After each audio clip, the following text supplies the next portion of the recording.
Дали знаете дека во својата книга Манастирите во Македонија, Георги Трајчев за манастирите во Скопско во кратки црти се осврнува и на Кожленскиот манастир Рождество Богородично, оддалечен 1 километар од тврдината на селото Кожле.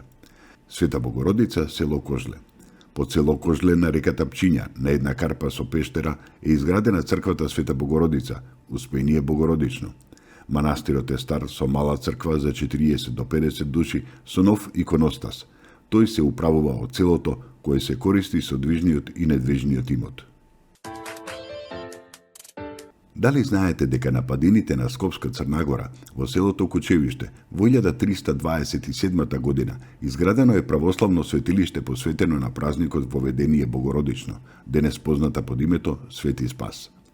Подоцна, во 1501 година, под тешките бремиња на Османлиското царство, додадено е тајно место за богослужба, Параклис, посветен на Свети Никола, црквичка во црква со тајни внатрешни, денес надворешно пристапни скали.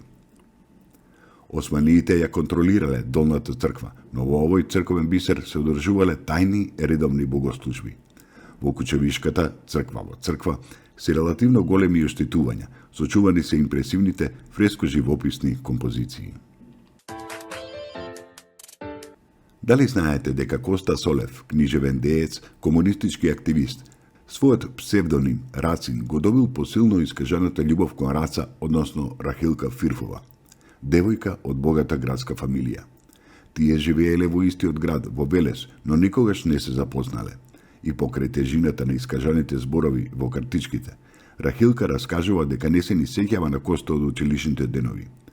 Картичките во училиштето во Велес ги однел на незиниот син, кога учеле за Кочо Рацин и отогаш не ги добила назад.